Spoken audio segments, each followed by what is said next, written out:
So ayun po mga amigo, hindi natin alam kung matutuloy yung pagbebenta ni Joanna ng fruit shake ngayon. Sa dahilanan nga po sa nangyari dito sa kanila ngayon. Sana magandang araw po sa inyo mga amigo. Kumusta po ang buhay ng bawat isa? Good afternoon, Belgium. Buenas tardes todos. Kumusta, guwapo? Bien. ¿Cómo está? Bien? Ilan? Está bien? Ayaw magsalita, kagigising lang. Bonjour. Bonjour. Bonjour. Di marunong mag-Spanish eh. So ngayong araw po mga amigo ay nandito po tayo sa tindahan ni Tia Celsa tuloy. Tindahan ni Joanna, kitang-kita niyo po naka-prepare na. At wag kayo, dalawa na po ang kaniyang blender. Taurus po yan. So naka-LL si Joanna. Ayan po. At magpe-prepare na po tayo para po sa kanyang negosyo na milkshake. Milkshake ba? Fruit shake. Fruit shake pala mga amigo. So medyo umaambon-ambon ngayong araw. Pero okay lang yan kahit maambon-ambon. So ayan po, kasama natin si Ilan. At si Joanna po ay kinuha po yung kanyang in-order na prutas. Belgian, okay ka lang ba Belgian? Salamat sa pagtulong mo pag walang pasok. So si Belgian kasama natin. Siya muna ang tutulong kay Joanna. So sabi ko, mamili siya tutulong o siya ang magbibideo. Ang gusto ni Belgian ay siya daw ang tutulong. Meron ako ituturo kay Joanna about sa kanyang fruit shake, mga kababayan. So for the meantime, ganyan muna ang gagawin namin. Meron po akong hinahanap na bilihan ng yelo dito. At si Tia Celsa po ang nakakaalam. Sako-sako po na yelo. Hindi ko alam kung saan, pero sinabi ko na kay Tia Celsa. Ang sabi niya sa akin ay yung yelo na yon ay hindi kami sure kung malinis. Ganun po. So yun po yung ginagamit. Medyo mag-ingat ka. Ba't ganyan? Yun yung ginagamit nila para sa mga yelo, para sa mga isda. At dati yun yung ginamit niya Tia Celsa. Ano no? Saan? Tulay. Hindi yun Belgian, yun yung ginamit nila sa mga isda. Hindi natin alam kung saan binibili yun. Sabi ni Chamame, meron doon pabrika dito ng mga yelo.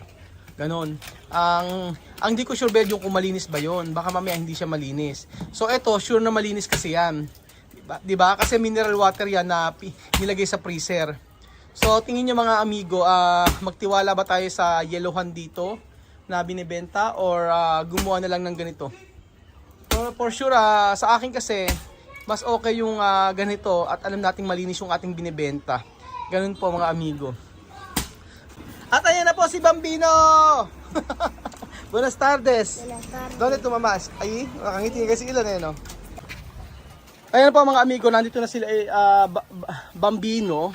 At inilalagay na yung yung mga prutas na binili.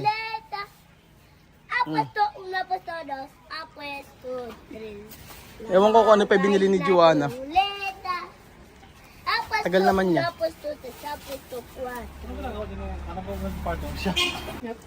Ayan. Aha. Ayan, merong pakwan. Ang mabenta talaga yung ano? El corta sandía, el coge batidora. Aha. Pones tu sandía dentro. Sí, después. Chufa del pedacito. Ano daw? Yung sandia daw, yung pakwan ibubuksan. Tapos, pagkayari, ilalagay daw yung pakwan sa... Pabuksan yung pakwan, lalagay daw dito. Hindi ko maunawaan. Mangga to. Ang ganda ng mangga, La la la bamba. Ayan na. Naka-LL Iba kulay ng bukay na.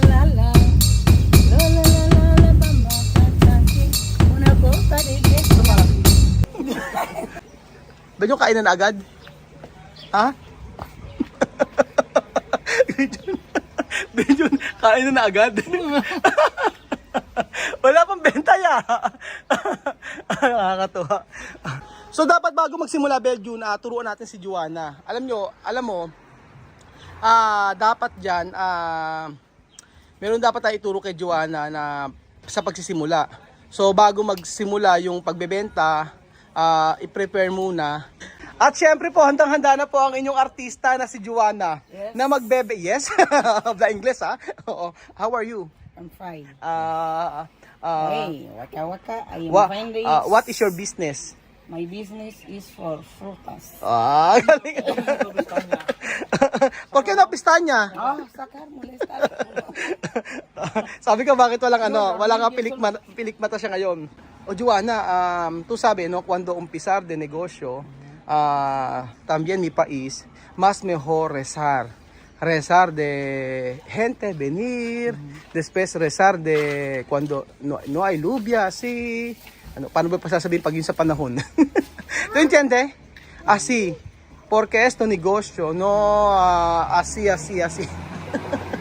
Sabi ko, sabi ko basta pag-pray niya yung negosyo bago mag-start, bago magbenta, kasi dito nakasalalay ang bebe kung bebenta or hindi. Hindi, protection lang. At least lahat ng ginagawa natin kasi dapat may kalakip na panalangin. Yun po talaga ang totoo. So pag sa pagbablog din po ako, pagpupunta ko ulit sa mami, nagpe-pray ako na maging okay ako.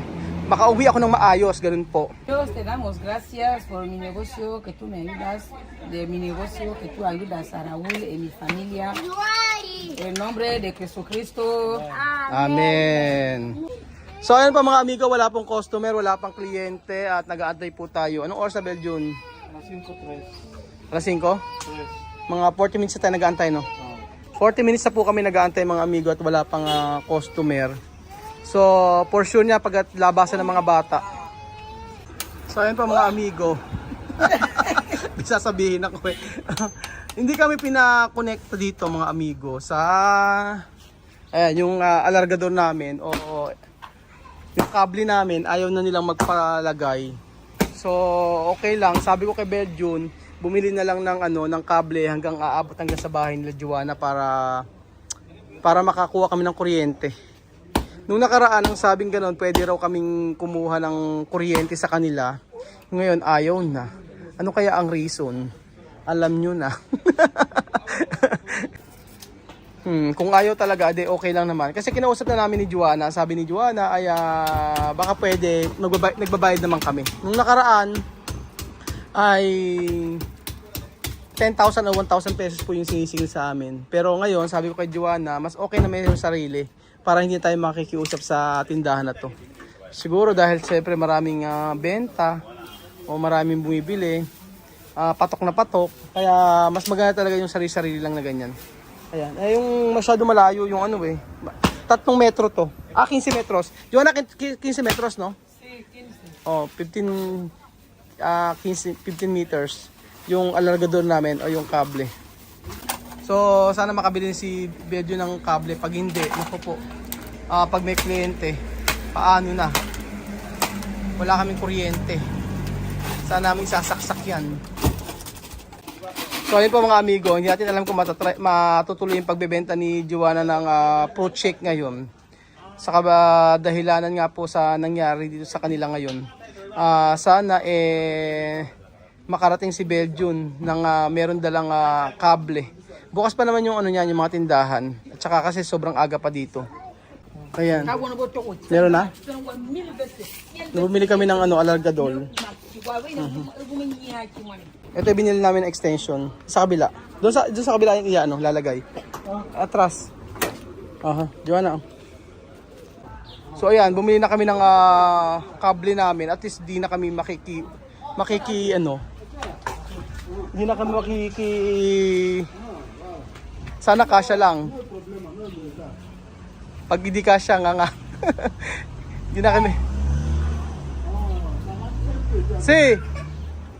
So kasya naman. Nakandar na agad. So ayun pa mga amigo, tuloy po ang negosyo ni Joanna. Ayos. Sapa, oui. Eso prutas. Ay, frutas. Prutas sa batidora. Batidora prutas. ¿Cómo se llama? Banana. ¿Cuánto? 1000. Hace uno. 1000. Joanna, rapido. Que tú esperar. Ngayon pa malalaman natin kay Joanna kung siya ba ay mabilis nang magbenta. O, isa pa lang naman ang kliyente. Meron po nagsasuggest mga amigo sa akin na si Kuya Arman, gawin ko raw po yung asukal na syrup. O, gagawin ko po, lalagyan ng tubig, gano'n. Tapos meron akong parang pang shot, anong tawag doon? Shot? Ang tawag din doon? Meron sa idol kurante. Oo, yung Meron mo tayo nun. oh, yun. Sabi gano'n sa akin ni Kuya Arman. Pero mas okay ang asukal dudong para alam nila kung ano yung talagang nilalagay na ingredients. Yun. Mas okay yon, at least alam nila yung ingredients na nilalagay natin. Talagang prutas, asukal at saka gatas lang. Mahirap na yung sasabihin ba't may likidong inilalagay. Diba? Alam niyo naman ang isip dito ng mga tao. Aba, may kulay pa buklit Juan no? Kulay puti. Tapos sangkaterbang gel. So ito ang aming unang kliyente. Aqui, socio. Sushi na agad ang tawag. Gracias, socio. ¿Qué clase de fruta quieres? Banana. Banana, bla, bla, bla.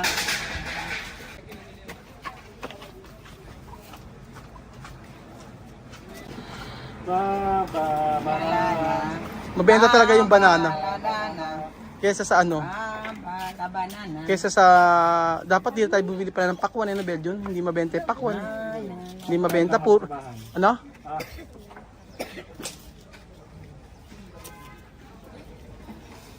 Dapat Gracias. 1000. ¿Tú también? ¿Tú quieres banana? ¿Qué tú quieres? Banana. Joanna, banana. Yung dalawa, walang pera. Hati-hati na lang daw sila.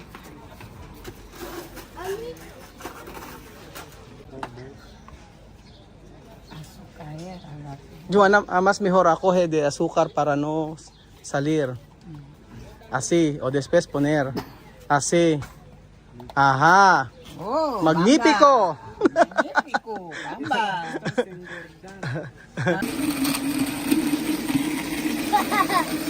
Pambino, está bien? ¿Tú quieres? Paga. So medyo bumabagal pa rin si Joanna sa pagbebenta. Rapido, Joanna, cuando hay mucho cliente. Así. Medyo na no, okay pa ba? Ayan. Ate sa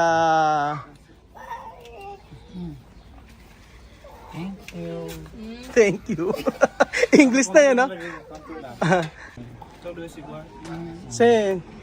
Está bien, pwede mango, mango y aguacate, mixlado, todo está bien. ¿Tú quieres? Try mo ba yun, Ige? Yung avocado. Natanong ko ano raw ang lasa na gusto nila. Ipag-try mo yung avocado at saka yung mangga. Masarap din yan. O kaya papaya. Pa-try mo. Oo. Está bien, banana y aguacate.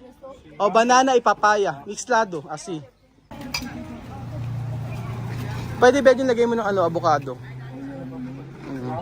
O, tapos okay na, tsaka isang avocado. So ayun po mga amigo, labasan na po ng mga estudyante.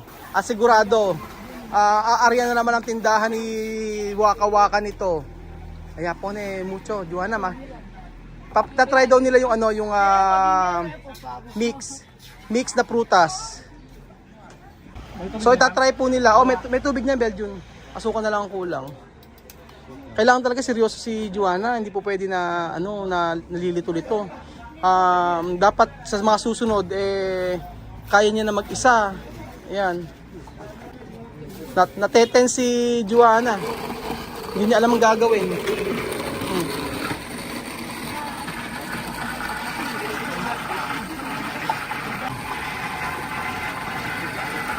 So first time po nila matitikman ito. ang banana, avocado, at saka mango shake. Aha. Dami. 2, 4, 5. Buti tatry naman nila yung ano. Tatry nila yung mix. Kadalasan kasi banana ang... Johanna Punermas. Hasta arriba. Sabi ko dagdagan. Hindi niya pinupuno eh. Ayan. Sa susunod matututo na to siguro. Pero ngayon kasi nahihirapan talaga siya. Na siya lang mag-isa. Ayan. Pero, Roberta, Servileta. Aha.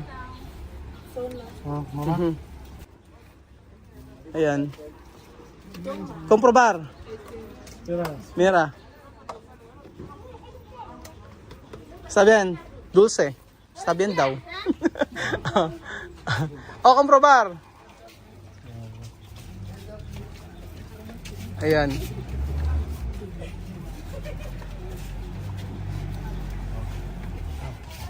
Medyo hindi talaga niya kaya yung Juana pag mag-isa lang, no? Kailangan talaga niya ng katulong. Kailangan makapunta na rito yung kapatid ni Juana para may katulong siya.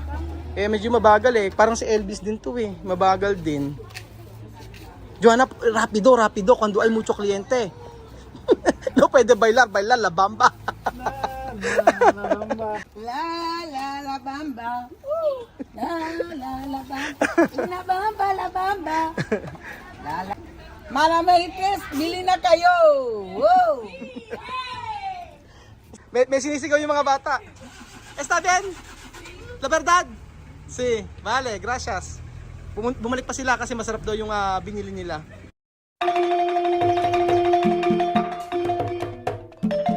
Na-appreciate ko yung paano sila nagdadasal.